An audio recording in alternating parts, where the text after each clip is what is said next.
I'd like to welcome you all to this podcast. It comes at the end of what has been a very well-received series, and we're extremely grateful to BT, Cisco, Motorola, Accenture and Tech UK for their help with it, and notably to BT Cisco, which has provided us with a lot of assistance over a long period in our policing series. We're in the final stage of this particular discussion, and we're delighted to have David Shaw guiding us. He is one of the most truly helpful members of our group of associates, and he will be welcoming Olivia Pinkney, and we're delighted to have you back with us, Olivia, to open the discussion we should be having this morning. Janet Hills, former chair of the Met Black Police Association, whom I've loved working with over many years. I'm delighted to have you with us, Janet, too.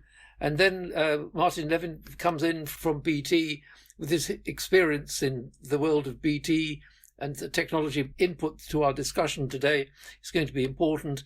And then he has this massive experience in Police Scotland, which will also be helpful to us. So we have a really good group of contributors. The podcasts have been very successful and listened to by a large number of people. And we look forward to what we discuss today and what goes out in due course. Thank you very much indeed, Mark. And can I just start by first of all welcoming Olivia, Janet and Martin. The series itself, of course, is called British Policing at an Inflection Point, and there isn't a question mark at the end of that title. But the question I'd first like to put to you, and Olivia, I'll come to you first. Do you believe that the police service is at an inflection point? Thank you. So certainly British policing's at an inflection point. I think it always is by the nature of our role and where we operate, but I would certainly agree that it feels a starker one now than forever. And you know, we have seen very recently, haven't we, both Sir Tom Windsor's State of Policing report, also the Police Foundation Strategic Review of Policing reported recently, and both of those would describe similarly. And I think, you know, but there is also quite a difference, I would argue, between what commentators, not those two reports, by the way, but what more general commentators would say is an absence of confidence in policing and policing is broken, as opposed to what Sir Tom Windsor said in his recent HASC evidence, which is, you know, it is dented but far from broken. And we need to be very careful, I think, about throwing out all that is brilliant. And it's interesting, when I talk to officers and staff and people in control rooms who are connected with the public, there is this real gap between what they are feeling, which is as thanked, as respected, as valued as ever, than what, you know, commentators would perhaps have us think. So I do think we need to be cautious, and we mustn't rush. And there are some brilliant things that British policing does better than any other police service in the world, and we must treasure those. And the big part of that, of course, is neighbourhood policing. Now, that needs to be in the physical world, but it also needs to be in the digital world, walking the digital beat, if I can use that phrase, because that connection with public, not just the majority, but with all public, matters, and it what makes British policing great. It what keeps our communities safe. It what creates a healthy gap between policing and government, a healthy gap, and also ensures that we are policing for all, not just for the loudest, and that matters too. So neighbour policing is valuable, and indeed both those key reports talk very much about the urgent need to protect and to develop them. And Olivia, what would you say to those that maybe unfairly but are characterised as over-policed and underprotected, if to the charge that you say as a chief constable that we do some things brilliantly? How does that feel to those elements of the community that might feel it's not brilliant? No, and I'm not saying it's perfect. But I do think we need to remember that it is very, very good. And I'm fiercely proud of policing, have been for a long old time and continue to be so. But it is also fair to say that certainly in recent months, perhaps the last 18 months, coming up 2 years since George Floyd was murdered, I've had more soul searching than I've ever had before. I think that is absolutely true, both on a personal level and in the conversations with colleagues. And I think there's two things. I never deny that experience, and absolutely some not just feel overpoliced, are overpoliced, and the data would show that. Certainly, some racial groups. You'll know about the national work, which is around Black communities particularly, and we do have work to do there. And one has to look back decades in terms of British policing's history within UK history of racism, and that that there is no doubting that, and I'm far from denying that. So for me, there are two things. One is transparency. We must be prepared to show and explain what we are doing and what we're not doing. We also need to be really good at policing. We need to remember what we are here for. And Sir Tom Windsor talks about policing must stop being the first resort for some things that are not ours to do. And there are some real worries there. And I said two things, but there's also the third, which is that we must represent the communities we serve. And there is so much work going on that. Some real successes on the back of the 20,000 additional officers, which we're just coming up to 2 years out of the 3 to deliver that. Those are big prizes, and ones that will shift that genuine sense that some have, which I respect and understand, of feeling over-policed and under listened to, as you say. Janice, what would your thoughts be on the suggestion that evolutionary incremental change will not deliver the change that is needed? I think policing has to do something now differently than it's ever done before. What we've been doing over the years is doing the same thing and getting the same result, and not exploring that feeling that we talk about so willingly, because the organisation is seen as a cold, legislative place. Individuals have the feeling, and it's how the organisation shows this humanitarian side, this embrace of understanding.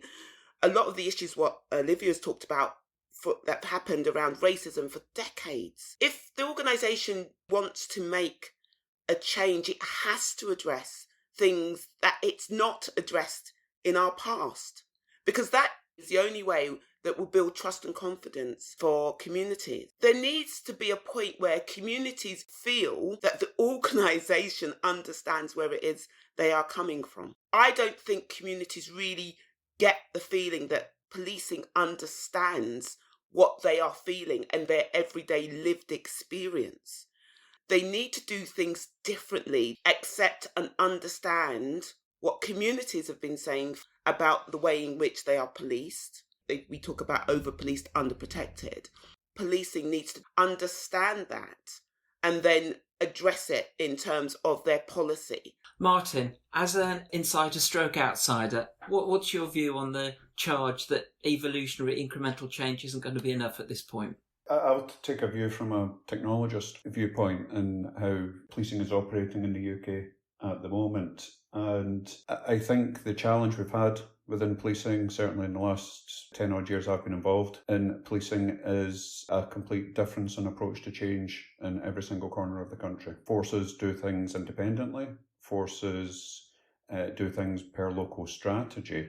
And that leads sometimes to a breakdown in the ability for the organisations to correctly use the data that is at their disposal, and whether that's sharing within a force, sharing force to force, and potentially sharing with third party information as well. And Olivia mentioned in her opening statement that sometimes police are doing the job that they shouldn't actually be doing. And that is sometimes down to the fact that data has a challenge in being exchanged from different organisations in terms of the technical capability, but also the legal capability of who's responsible for that data. And I could point you to any accident and emergency unit on a Saturday night where police officers have to deal with some very difficult issues involving mental health and involving other areas where these issues are not known to the police in terms of the intelligence that they have at their fingertips, but are known to the health service, are known to social services within local authority areas. So I think that slow incremental type of change that's been happening across policing means that we do have some forces in a much more advanced area than other forces. And an additional challenge to that is a lack of national standards in how we actually use that data. And there's been some brilliant initiatives. If you take a look at Police Digital Service, the national enabling programs, and what these guys have done to try and build together the joint use of information, I think there is an opportunity now, through circumstance, for police forces to change the way they use technology. Martin, thank you very much indeed. What I think has been one of the most fascinating aspects of this debate is the extent to which the Peelian principles have been explored and how they still feel very valid and current and have real resonance with the challenges of today.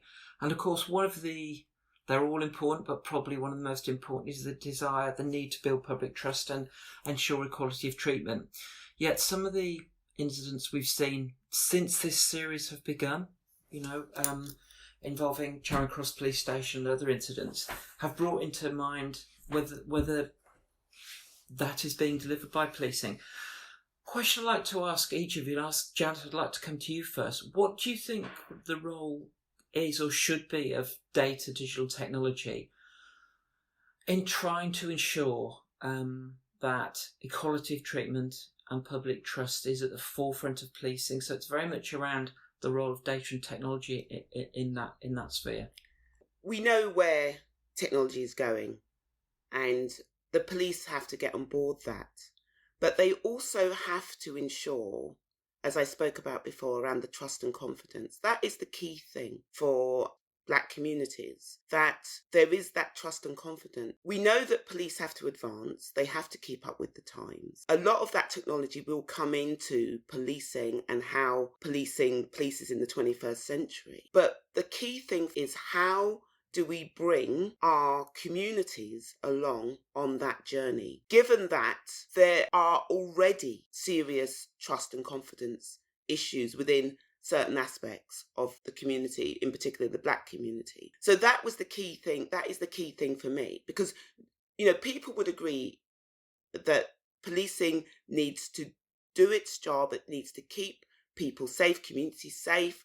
People want to feel, women want to feel that they can walk the streets and be free from sort of like being attacked or anything like that.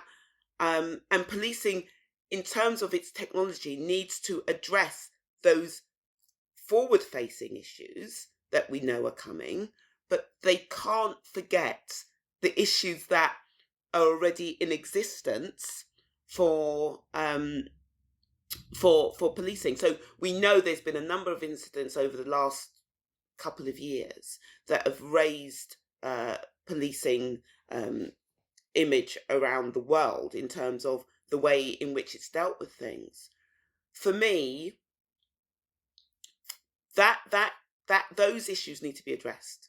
It's almost like we can't move forward with the technology until we've addressed those issues.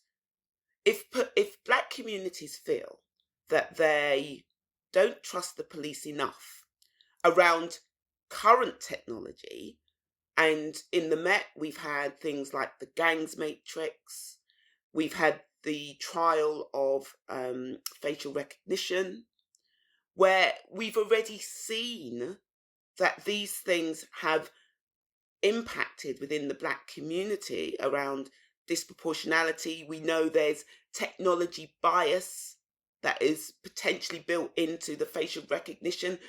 If people already know this, then how are we going to address their concerns around moving that forward? And for me, until we are able to address those concerns around communities feeling that they are being over-policed, then it's going to be difficult to move forward. And for me personally, I would prefer that we didn't move forward until we addressed those concerns. Because then, once we've addressed the concerns, everyone moves forward together. It's just not police moving forward and thinking, yeah, we've got this new technology and we need to use it. It's key to us keeping London safe or keeping our community safe nationally. What's needed is, as you spoke about, the Pelian principles are everyone is working together to solve the problem and make it effective. And for me, it's like, yes, technology is there, and yes, policing does need to get on top of it, but we can't do it if we're going to leave our communities behind, and people that feel that they don't trust the technology or the technology in police's hands for them to then engage. It just won't work for me. But that's my personal opinion on it. Janet, you said there that effectively the sequencing this has to be is earn the trust of the public with your mission, and that includes getting the technology that you've got now, getting that right before you exploit new technologies. Two things. What is the benchmark or the milestone at which you say it's now right and ready to go forwards? And secondly, new threats and challenges emerging all the time, for which sometimes technology is the answer, not least fraud, cybercrime, etc. So how do we balance off those inherently conflicting or competing demands? So I think in terms of technology, policing still needs to keep on top of that. It still needs to understand where they can go with regards to new technologies in order to fight crime and keep people safe. I think that is key. They need to keep continuing that. But at the same time, they just can't forge forward with that alone and leave the other issues that have been not been addressed in the background. So in terms of a benchmark, I can't say personally what the benchmark would be, but in terms of what Olivia talked about around transparency, definitely there needs to be an engagement that allows for, if there is an equality impact assessment or there's a community impact assessment, that not only are these available online for people to view, but you are mentioning. So things need to go out for consultation. So if you are consulting with communities, I would like to know what people you're consulting with, not just a blanket statement saying key stakeholders, which I think is key in terms of our transparency and our engagement. It always seems a bit cloak and dagger. It always seems a bit sort of like shrouded, and it's like, well, what does that mean? Because remember, we're talking to lay members of the public. They don't understand policing language. So in terms of breaking that down, we have to ensure that they understand everything that is out there for them to be able to go into. So, for instance, if it's on, say, the MOPAC website or it's on the Met Police website, we need to be able to understand that the language that we use to explain what we're doing isn't just all gobbledygook and legal sort of like slang. Whereas internally, yes, you get it in terms of ticking boxes around your legislative responsibilities, your human rights. We have to ensure that it's at a level where our communities understand and they know where to go in their own communities. So, as said, if you're mentioning key stakeholders, absolutely state who they are. So if I have the need to contact one of those community stakeholders to find out what they're all about, whether they represent my true interests, then I can do that. Thanks, Janet. Olivia? Certainly, the recent reported events have sickened me as much as anyone, but that does need balancing by the thousands of officers and staff and volunteers every day, right now, as we record this, who are doing brilliant stuff, who are being professionally competent, who are being emotionally intelligent, who are being compassionate, who are being bold, and they are doing that right now. And that balance needs to be achieved if we are going to honour those fine women and men in our profession, and they are, as well as take the right challenge, which I absolutely hear, and that we are, all want to improve upon. So I think there's a couple of things. I think in terms of data and technology, for sure we cannot stand still. And we also have to recognise that progress is not linear. So we are going to have 2 steps forward and 1 step back. I absolutely agree with Janet about the difference between, a populist vote, if you like, and inequalities impact. They are not the same thing, and both need to be done. And we also need to have ethical challenge up front. And policing has really cantered forward in recent times about, like the health service does, right up front in terms of our ethics and how we take steps for development. But what we absolutely can't do is stand still until things are perfect, because it isn't like that. It's not linear in that regard. I think there's some fantastic stuff. If you talk to new officers, as I do, brand new ones, of which there are many, many people, they expect to use body-worn video everywhere they go. They also expect to be recorded by the public everywhere they go. So that is their lived experience. So all of their policing in the outside world, in the real world, is recorded.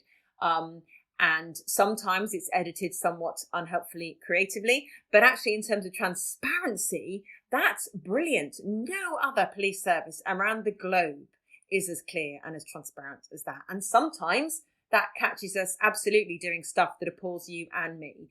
But more often than not, and I watch lots and lots and lots of body-worn video, it catches people doing extraordinary things with enormous grace, with enormous patience. But it is a fantastic tool for transparency.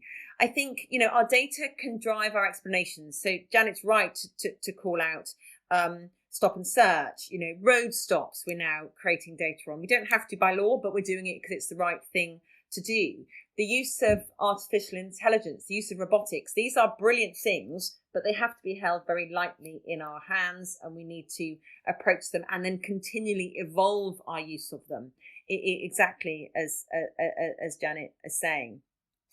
By having lots of different ways for the public to reach us, if you think about the olden days, people actually had to walk on their feet into a police station. Well, that's far from what any of us would want. We have the phone, but we know no one under the age of 18 actually uses the voice for communication at all. So what we're finding through digital communication into us, as well as our explanation out with through that walking the digital beat work, is that we're getting more and more new work. So people aren't shifting from voice onto digital, they are adding. So we're getting more and more. And if that means that we are meeting the public wherever they are at, and we are available to them, then that's great. What that doesn't translate, though, is that we will always be able to act upon everything. And let's compare ourselves favourably, I think, to lots of other public services. We are the only people in a non-emergency way who answer the phone after 4 o'clock in the afternoon. We are the only service that does that. That's fantastic in terms of what we offer, but also our digital roots in. And so that means we're meeting the public where they are at, and we get that new demand. That has to be a good thing in terms of public trust. And I think the final point I'd say is about using other people's data too. So one of the great things that has flowed out of COVID is the layering of police data, yes, but also local authority data about where vulnerable adults are, where vulnerable children are. We know, for instance, there are 100,000 children that are not on a list anywhere now. They've disappeared off education lists. Well, that has to worry all of us. For policing, that means we're worried about those young people. We're worried about, who's going to be preying upon them. But we should all be worried about that kind of layering. So the layering of information allows us to know that and allows us to do something about it. And of course, health data is massive. I think I read a recent report, and someone will correct me if I'm wrong, that we use something like 1,500 police officers purely looking for missing people, many of whom are suffering severe mental illness. Those are things that just trouble all of us. So by only layering that data and then using it to ask ourselves across the public sector system the right questions, and using our various tools that we each of us have, can we actually get to the heart of this? So prevention for all, prevention of harm, prevention of vulnerability, prevention of crime, prevention of people being able to prey on others, that has to be what we're really for. And so using that wider data that is there across all sectors will make us so much better at that. And I think COVID has really kick-started that for us in a very encouraging way. Olivia, you bring us sort of beautifully onto the next subject I'd like to touch upon, which is what has the police service learnt from COVID in respect of the use of big data, how you earn public trust and confidence, how you educate the public. I think a lot of people now know what a false positive, what a false negative is, etc. What would our takeaways be from that experience, as well as learning to share data more openly? Yeah, so I think, and Martin said it, we've had our digital revolution, which COVID brought on, and that's been brilliant, both how we are productive internally, but also the public's shifted themselves online in a non-emergency way in huge numbers, hundreds of percentage increase, and they've stayed there. That's great. It's good for the public. It's certainly good for us. The criminal justice system was significantly faltering before COVID. I think we would all argue it is a whole lot worse than that now. And digital and technology has helped in terms of shifting evidence around swiftly. It's helped defendants who are often in, particularly on remand in prison, which has had huge COVID outbreaks. They've been able to keep the wheels of justice turning. And for some victims, they've been able to give their statements and their evidence remotely in a way that would have been unthinkable in terms of appetite from agencies in the past. So the criminal justice system, which remains in a critical state, I would argue, has been helped along by digital systems, and that can only be a good thing. I think that element, though, that I described about prevention, David, that layering of information, when we look at the health system, the integrated care systems, which personally I'm very excited about, the new way that the health sector views its success is a healthy community, a healthy society, in the same way as for policing and Pelian principles, the absence of crime is success. Those are often the same drivers that create those things. So layering that data does bring out some really interesting and surprising things. And there's been some real successes. Violence reduction units, for instance, they have been put in place around the country where the health data has said there are real problems here about serious violence, use of blades, that kind of stuff. That is what has driven that activity. And there's some real success flowing out of that. So the prizes are there. And I think COVID has accelerated a lot of it. It's certainly created a public appetite and a service appetite in many public services to do things they may have been less confident in doing in the past. Thank you. And Martin, what do you think the private sector's role could be in supporting some of the changes that Olivia's touched upon that have been initiated but are now being built on in the service? Yeah, private sector should play a key part in this. If you take a look at virtually every police digital strategy across the country and the National Police Digital Strategy, it's very much about enabling private sector to do what they do and taking advantage of that, rather than police forces being software houses and police forces being data developers.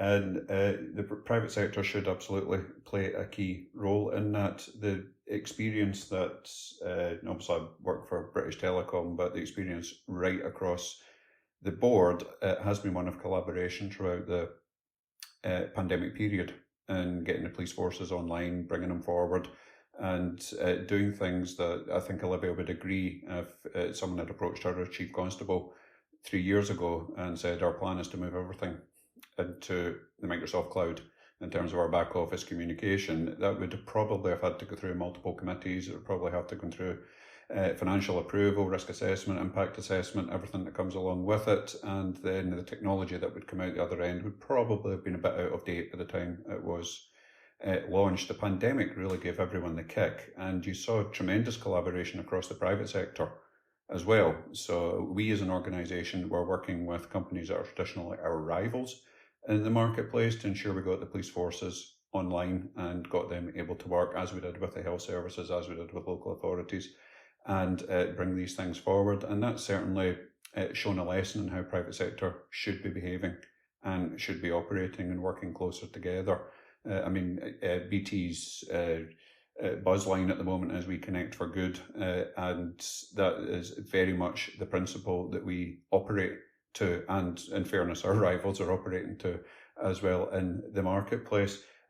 Real-time examples that we should be looking at is how we get the data storage to that secure level that will please everybody.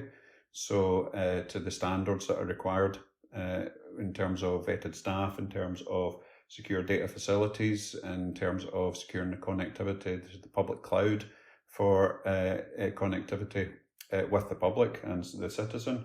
And a lot of good work's been done in partnership with the Police Digital Service in terms of the National Management Centre in that line. But the police forces should be able to rely on private industry to do what's right and to make sure that the technologies that are coming online, and again I'll point to stuff like artificial intelligence, and I'm working with a police force in the UK at the moment on a new form of artificial intelligence that will help with the Thrive categorisation of calls when they come into the control room and the call centre at the first point of contact with the public. And we should work with the police forces and their operational knowledge, and quite a lot of what's been discussed here as well by Janet in terms of the ethical use of that data and making sure that we can be the lead in terms of pointing the police forces in the right direction. Because with fairness, police forces, other public sector bodies have difficulty recruiting the sort of technology professionals that would be able to lead themselves in doing that due to job evaluation statistics, due to how private sector pay compared to public sector pay. We've got the experience, we've got the staff in terms of private sector, and we should be partnering and leading the police forces in terms of the technology going forward. Cousins' abhorrent murder of Sarah, we don't need to rehearse what lay behind that. What I'd like to explore is the extent to which all the digital data analytics tools that are available in policing, how hard should policing push the boundaries there to prevent that happening again, to identify the next cousins, to identify the next threat? So what are the limits of proportionality and necessity to prevent something like that happening, whether it be to prevent someone like that getting into the service or identify them during their service from conduct, what other officers observe or detect? How hard along that spectrum should we push things? Janet, what's your thoughts on that? I'm not sure how much technology can play a part in that. This is a cultural thing, everyday thing. This is a going into your workplace and that feeling of belonging and being part of your team and working together. If something is not right, the culture and the behaviour of your colleagues and friends around you, that for me doesn't take technology. That takes a change in the organisational culture of acceptance of doing the right thing. That needs to be a human thing, not an artificial intelligence thing. Olivia, you lead an organisation of several thousand people. Is it technology or cultural, or is it both? It's most certainly both. I mean, you used the name of the murderer of Sarah Everard. I never have. His actions are abhorrent. They are abhorrent to all of my colleagues, and the first time in 200 years of policing that's ever happened, and it is physically sickening. As I know when I talk to friends in teaching, when teachers are child abusers or nurses or doctors or murderers or military people, abuse their powers in the field of battle, it is disgusting. And certainly I have never used that ex-officer's name, and he certainly has no right to be part of the policing family. I think to Janet's point, it's absolutely about us never walking past anything that we are worried about. And actually where the public need to see us doing that and where that plays out is in the very public reporting and public happening of gross misconduct cases. So the fact that they are reported is a good thing. But one must also balance, therefore, that the character of any organisation is its confidence, as Janet says, in holding a mirror up to ourselves, dealing confidently with what we find, and then getting on and kicking people out. And that is what happens, and they will always be in the public domain. And I think as a profession, we should be very proud that we do that. We do it swiftly. Colleagues invariably if they are worried about something, should have places to go to report it. And certainly from Hampshire Constabulary perspective, that's exactly what happens. Vetting has a part to play. It absolutely does. Great vetting up front and repeated vetting, which in my organisation has always happened. But it is only ever a point in time. And to Janet's point, therefore, it's about a culture of challenging things, often before they can grow, challenging the small thing before it becomes the norm and is allowed to grow, as we would want in all of our private and professional organisations. And not, we don't shove things under the carpet in policing. We deal with things. And I'm really proud of that. But I do think there's a role for monitoring. We do keystroke monitoring. We do check if people are accessing databases, which they shouldn't, sadly, sometimes for sexual gain. And, therefore that kind of behind the scenes monitoring, which we tell our workforce we do, is absolutely has a place. So we do keystroke monitoring, we do data set monitoring. And if there is a policing purpose, that's fine. But if there isn't, we need to spot it fast and we need to investigate it quickly and we need to deal with it. And we do. So, in lots of ways, again, the fact that then comes out, it should actually give people confidence that their police service is on top of this. We are not naive. We understand the access that being in policing can give someone to people who are at their most vulnerable.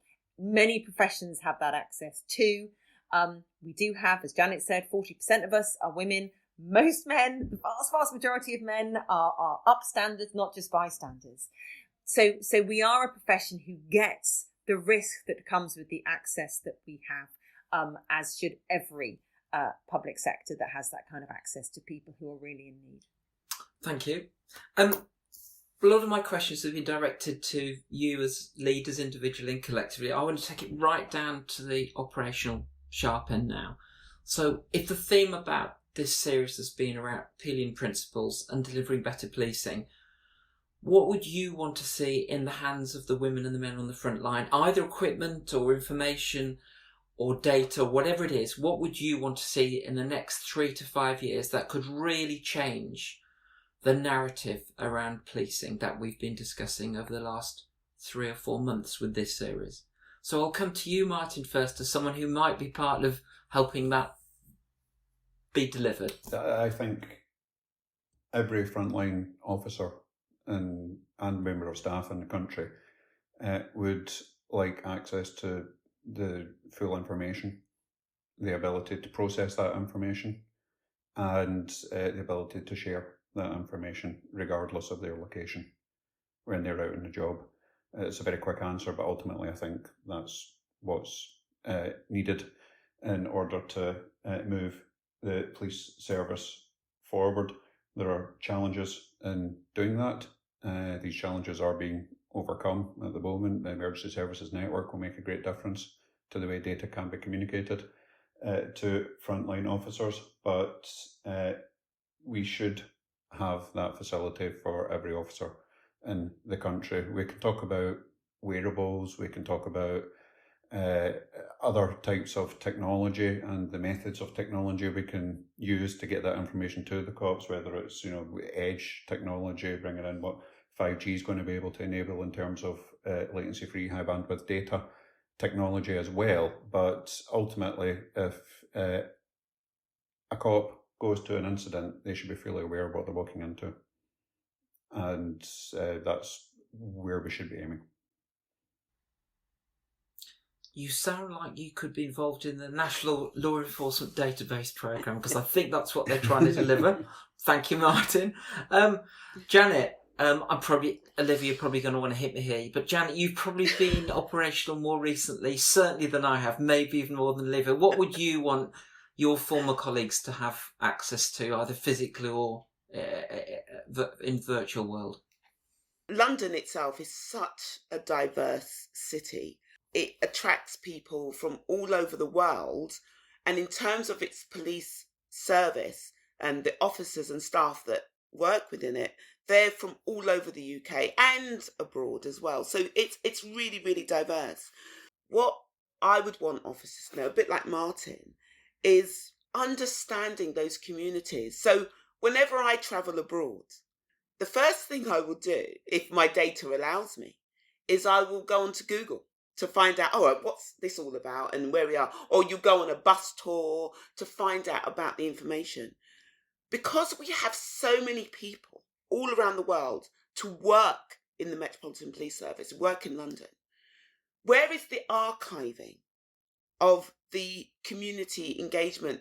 So each borough within London, you've got about 32 boroughs in London, where is the information being held that as a new police officer that's coming from somewhere completely away from London, that they can understand the communities that they serve, understand the issues that have gone before. The murder of Stephen Lawrence happened over 22 years ago. And we are now in a place where you've got officers that are younger in service that have never heard of Stephen Lawrence. So where is it? Where is the legacy for that, to know how it impacted on policing, the first in inquiry, how those recommendations helped shape policing to be one of the best police services in the world? Where do they go to look? Where do they go to understand? And for me, that is what's required. Something that allows officers at, a couple of clicks. What do I need to know in order to police my community and the community that I'm serving more effectively and better? What would you wish to say at the end of this series to whoever those stakeholders might be about how best they can help fulfil policing's mission within delivering the best possible service to the community it serves? So what would you want to say, and who would you want to say it to? A couple of things, really. I think we should, to all stakeholders, I would ask people to be thoughtful and to recognise what is truly brilliant about policing, which is plenty, and to be balanced in terms of the demands and the short-term nature of some of those demands, because I think that can be very disorientating for officers, staff and volunteers who are, as I've said many times through this podcast, are doing invariably great work in extremely trying circumstances. So that balance matters, and we've seen that in the Federation survey and other surveys, is that officers and staff, if they start to feel if they feel undervalued, disenfranchised, then not only does that impact them, it impacts the level of service we're able to give. So we need to be very careful about that, and I'd really encourage stakeholders to retain that balance. And then to, as many of these latest commentators have very helpfully done, be clear on what the police can and should do within its resourcing envelopes and its legal framework, and what actually it should not be the service of first resort for, and to ensure that accountability is genuinely shared. And I think there are a number of things which I'm encouraged are being looked at. So actually, we all know in law that retaining public safety is many people's responsibilities. Of course, the police have an enormous part of that, and we're very clear on that. But I know others don't feel that sense of accountability. They're not asked those questions in the same way. And I don't say that, poor us. We have lots of resources. We have great operating freedom. We have brilliant kit. We have brilliant people. All of that stuff is fantastic. And we must be as productive and as transparent and as ethical with all of that we possibly can. But equally, we need others to stand alongside us. And one of the biggest things is around prevention of harm and crime and preying on others, and where together genuinely we can shift that, because frankly too often policing comes in at the end, where society has broken, where services have not stepped in the way that they should, and then frankly you're pretty limited what you can do to make things right because the damage has been done. So to ensure that prevention is really genuinely, with effort, with money, with government policy, is there and is in everyone's minds. Thank you very much indeed. And with that answer, I'm going to draw proceedings to a close. 3 thank yous to Martin, Janet and Olivia. Thank you